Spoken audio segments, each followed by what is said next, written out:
오늘은 여러분과 더불어 합력하여 선을 이루심에 대해서 말씀을 나누겠습니다. 하나님의 섭리와 다스림은 인간의 짧은 지혜와 경험으로는 다 우리가 이해할 수가 없습니다. 왜냐? 그것은 바로 신앙의 신비가 하나님의 섭리 속에 들어가 있기 때문입니다. 그래서 시간이 오래 흘러야, 오랜 시간이 흐른 후에야 하나님의 뜻을 이해하게 되는 것이죠. 그래서 우리에게는 신앙의 인내가 필요한 것입니다. 자, 우리 한번 오늘 본문을 다시 읽어보실까요? 우리가 시작.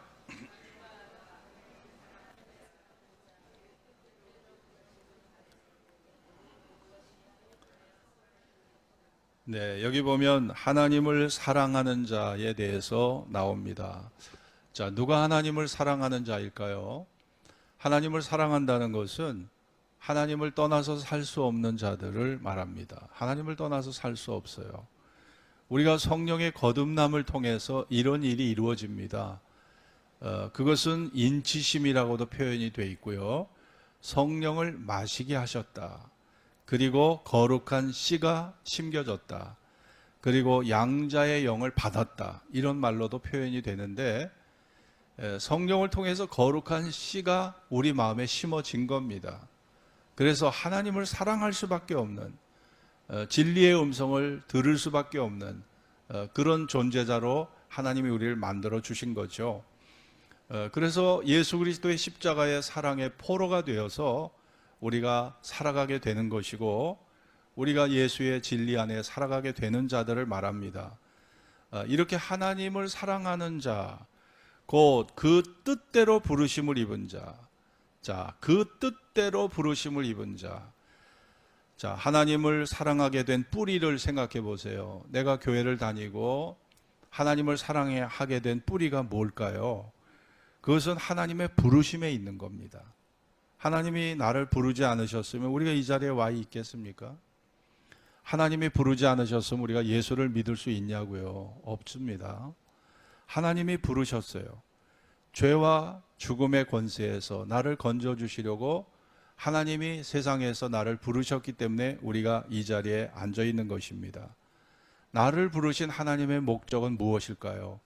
세상의 성공이나 부귀영화, 개인의 만족과 행복에 있는 게 아니라 바로 죄와 죽음의 권세에서 나를 건져주시는 영혼 구원을 위해서 우리가 오늘 이 자리에 와 있는 것입니다. 그 뜻대로 부르심을 입은 자, 하나님의 목적, 하나님이 부르신 목적은 뭡니까? 영혼 구원.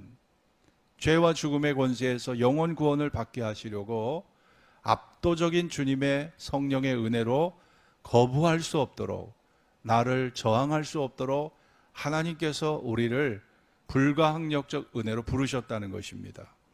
자, 이런 자들에게는 모든 것이 합력하여 무엇을 이룹니까? 선을 이룬다. 모든 게 합력하여 선을 이룬다. 우리가 겪는 고난도 환난도 또 질병도 사고조차도 온갖 문제들, 이 지금 우리가 겪는 이 코로나19 사태, 교회 안에서조차도 집단적으로 발생을 하고 있죠. 정말 이해하기 어렵습니다. 우리는 그동안 우리의 믿음이 뭐예요? 세상의 사람들은 하나님의 보호를 받지 못하지만 교회 안에 있는 사람들은 하나님의 보호와 하나님의 인도를 받는다고 믿어왔잖아요. 그런데 교회 안에 있는 사람조차도 이런 어려운 시련을 당하기 때문에 우리가 혼란스럽죠. 그리고 우리가 가진 믿음이 잘못된 게 아닌가 하는 그런 우리 마음에 그런 내부의 갈등을 겪게 되는 것입니다. 여러분, 그러나 우리에게 중요한 것은 모든 것이 합력해서 선을 이룬다는 사실입니다. 코로나19 사태가 몰고 온 엄청난 상황을 한번 여러분 살펴보세요. 어제 기준으로 보면 전 세계 확진자가 2318만 명입니다. 우리나라 인구의 절반이에요, 절반. 대한민국 국민의 절반 정도가 지금 코로나 확진자고 죽은 사람이 81만 명입니다. 81만 명이 죽었어요. 발생국이 214개국이에요. 전 세계적인 고통입니다. 문제는 앞으로 언제 끝날지 모른다는 거예요. 끝이 안 보인다는 것입니다. 이게 사태의 심각성이죠. 그래서 우리 모두가 참 너무나 조심스럽고 떨고 있어요. 코로나19 치료제가 나오기 전까지 이 불안정한 마음을 진정시킬 수가 있겠습니까? 코로나19가 어떻게 보면 인간의 행복한 전진을 가로막고 있어요.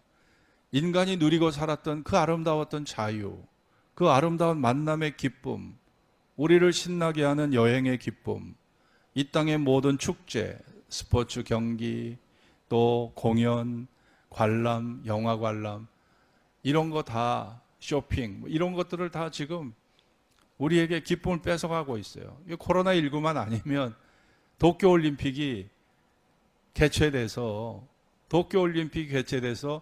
우리가 TV를 보면서 즐기고 있을 거라고요.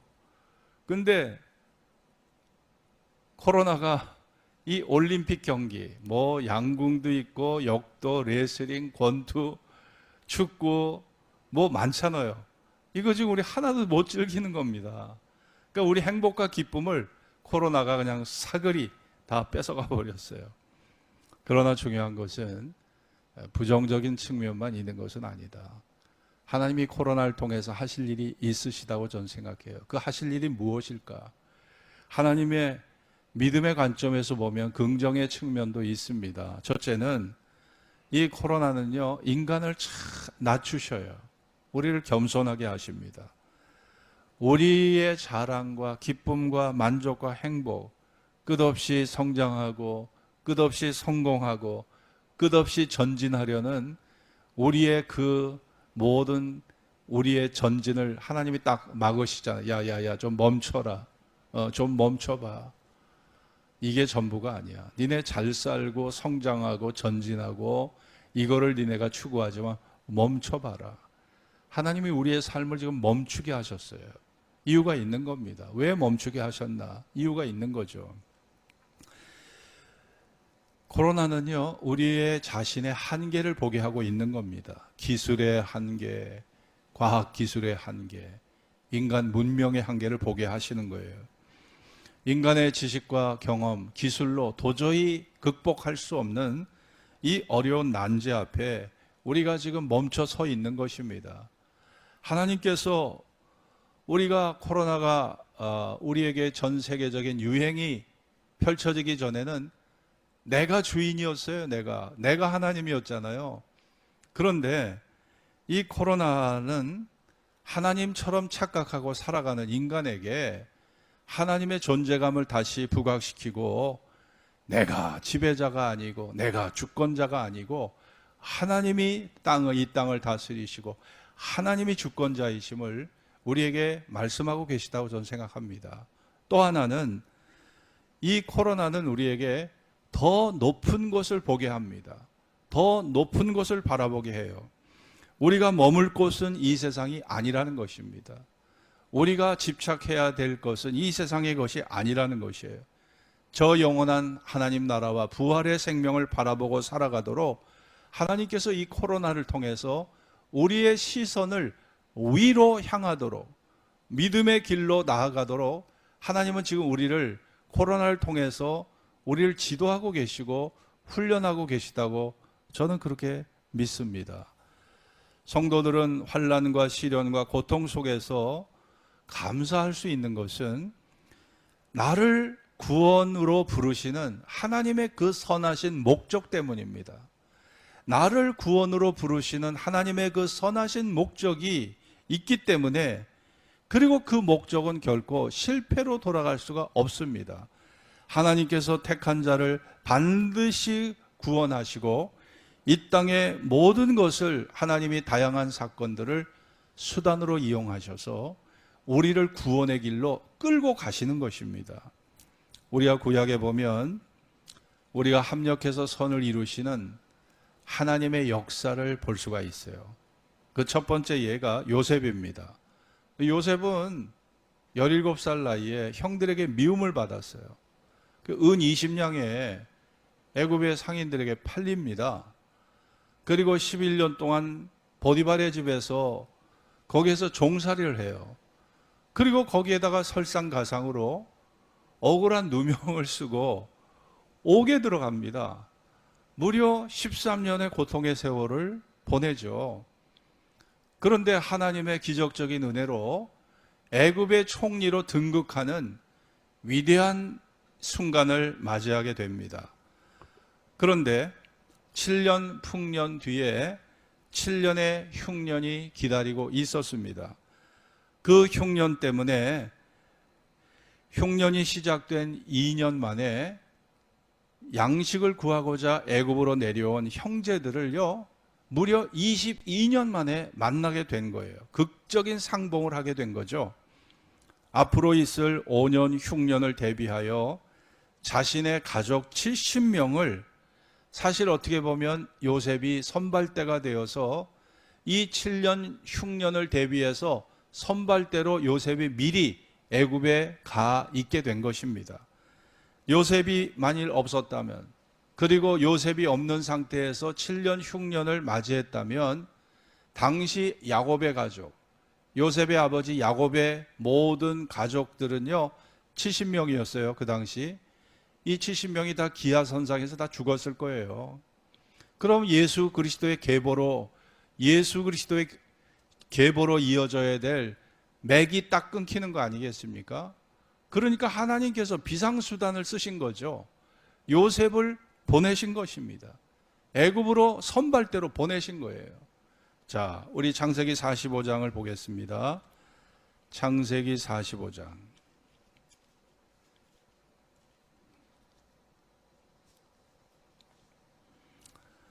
창세기 45장 5절 8절을 한번 같이 읽어봅시다. 창세기 45장 5절 8절을 한번 같이 읽어보실까요? 당신들이 시작. 당신들이 나를 이곳에 팔았으므로 근심하지 마소서, 한탄하지 마소서. 하나님이 생명을 구원하시려고 나를 당신들 앞서 보내셨나이다. 이 땅에 2년 동안 흉년이 들었으나 아직 5년은 기경도 못하고 추수도 못할지라 하나님이 큰 구원으로 당신들의 생명을 보존하고 당신들의 후손을 세상에 두시려고 나를 당신들 앞서 보내셨나이다. 그런즉 나를 이리로 보낸 자는 당신들이 아니요 하나님이시라. 하나님이 나로 바로의 아비를 삼으시며 그 온 집의 주를 삼으시며 애굽 온 땅의 치리자를 삼으셨나이다. 할렐루야. 요셉이 어려움 중에도 원망하지 않고 불평하지 않았던 것은 이유가 뭘까요? 요셉은 어느 정도 하나님의 섭리, 그 주권적 섭리를 읽고 있었어요. 이해하고 있었어요. 그렇기 때문에 형제들을 원망하고 형제들을 죽이고자 하는 원한의 칼을 갈지 않은 거예요. 왜냐? 내가 팔려오지 않았다면 우리 가족 70명, 아버지를 비롯해서 형제들이 다 죽고 그의 아내와 자식들이 죽겠다고 하는 계산이 딱 나온 거예요.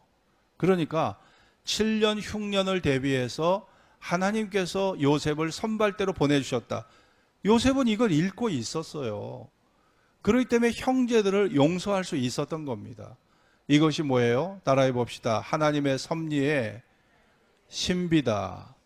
이건 우리가 우리 지각으로 못 깨달아요. 절대 못 깨닫습니다. 평생 성경 연구를 해도요, 하나님의 섭리를 다 헤아릴 수가 없는 겁니다. 그러나 그것뿐이 아니에요. 요셉이 그것까지는 생각하지 못했는데 그게 뭘까요? 이 애굽에서 350년 동안 포로 생활했죠. 여기서 종살이를 했잖아요. 이스라엘 백성이. 근데 350년 후에 어떤 일이 벌어졌습니까? 430년일 겁니다. 제가 지금 연대를 잘 그 기간을 기억 못한 430년 동안 종살이를 했는데 출애굽의 과정을 통해서 유월절 행사가 제정됐잖아요. 그 유월절이 뭡니까? 장차 나타날 메시아를 예표해 주는 것이고 예수님은 유월절에 어린 양이 되신 분이에요. 그러면 요셉이 그 사실을 인지했을까? 몰랐습니다. 그 사실을 모르고 있었던 거예요.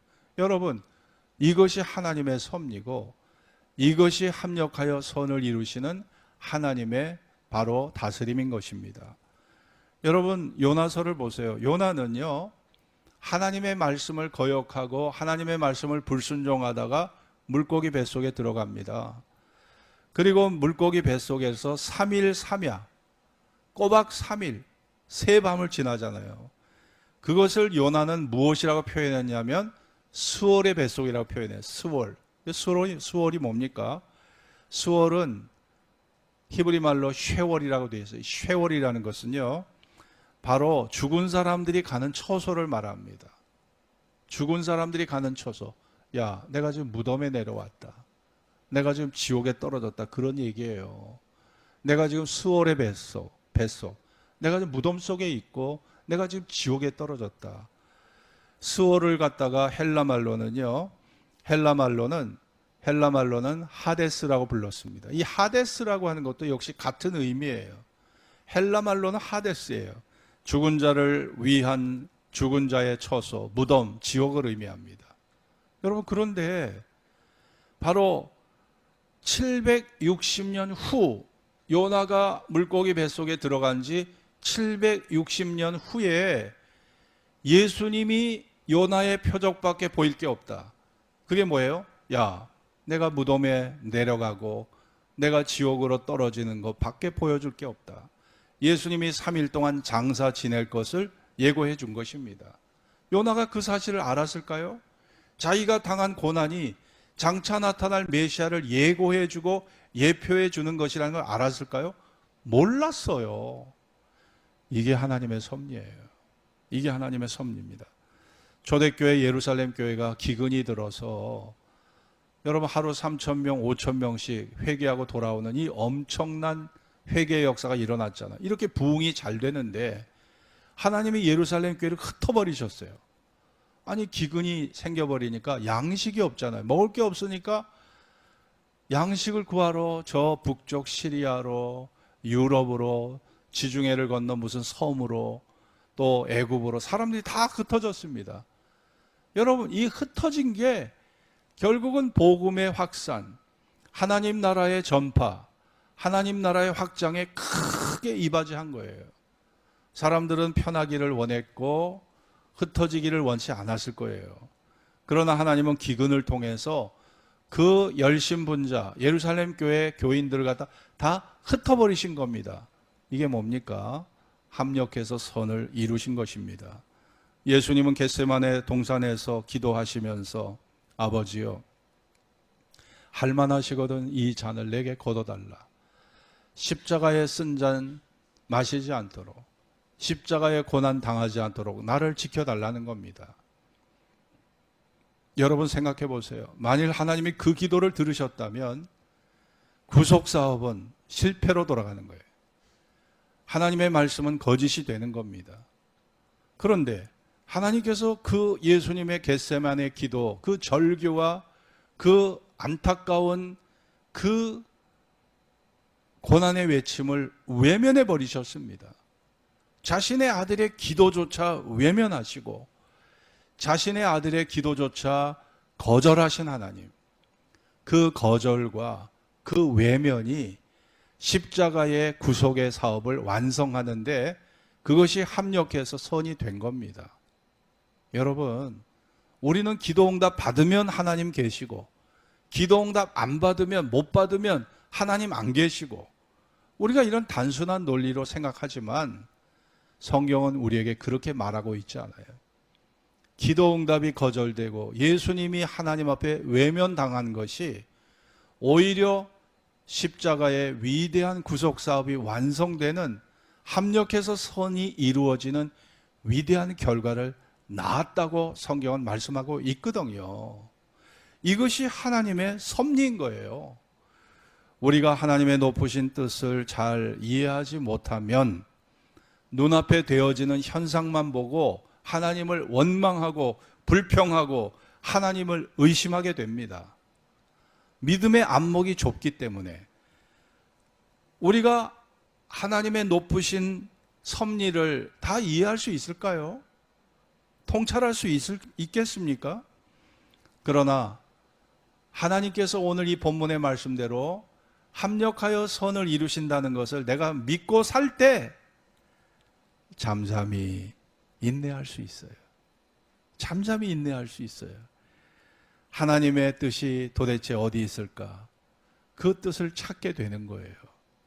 그리고 좌절과 한숨과 절망의 현실, 그 현실이 어두울수록 더욱 빛 대신 주님을 바라보게 되는 것이고, 주님을 더욱 소망하고 사랑하고 살 수 있는 것이 합력하여 선을 이루어 가시는 하나님에 대한 그 믿음이 나를 그렇게 만들어 주는 것입니다.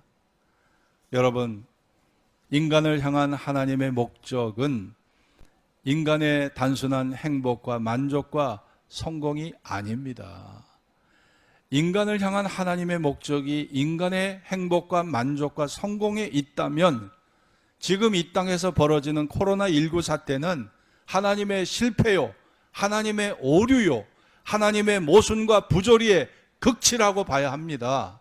그러나 인간을 향한 하나님의 목적이 우리의 영혼을 죄와 죽음에서 건져내시어 영원한 하나님 나라에서 영원히 살게 하는 것이 하나님의 섭리고 하나님의 목적이라면 우리는 지금 자신을 돌아보면서 이 절망의 현실을 타개할 구원의 비상구가 어디 있는지를 찾아야 되는 것이고, 죽음 이후의 삶을 생각해야 되는 것이고, 예수를 믿고 부활의 생명과 하나님 나라의 영광을 믿음으로 준비하면서 아름답고 가슴 벅찬 축복의 순간으로 우리가 우리의 미래를 만들어갈 수 있도록 우리의 믿음을 견고하게 하는 그런 축복의 믿음의 훈련의 순간이 돼야 된다고 믿습니다. 지금 이 순간에도 하나님은 합력해서 선을 이루어가고 계십니다. 하나님을 사랑하는 자, 곧 그 뜻대로 부르심을 입은 자들에게 모든 것이 합력하여 선을 이루어 가시는 거예요. 하나님이 인도하시는 길은 실패가 없습니다. 한숨과 좌절과 절망이 더할수록 하나님의 약속된 진리는 더 빛을 발하는 것입니다. 우리를 영원한 부활의 생명으로 이끌어 줄 그 약속이 우리에게 있습니다. 이 믿음을 가지고 우리는 이 위기의 시대에 우리 예수 그리스도, 우리의 믿음의 주여 온전케 하시는 예수, 길과 진리와 생명 되시는 예수, 어제나 오늘이나 영원토록 동일하신 그 예수, 그 예수를 바라보면서 여러분 믿음의 초점을 잃지 마십시오. 마귀의 속삭임, 인간의 어리석은 속삭임에 타협하지 마십시오. 여러분이 진리 중심, 말씀 중심으로 여러분이 살아가면서 영광스러운 약속된 내일에 그 아름다운 소망을 이루는 그런 축복의 사람들이 될 수 있기를 주의 이름으로 축원합니다. 기도하겠습니다.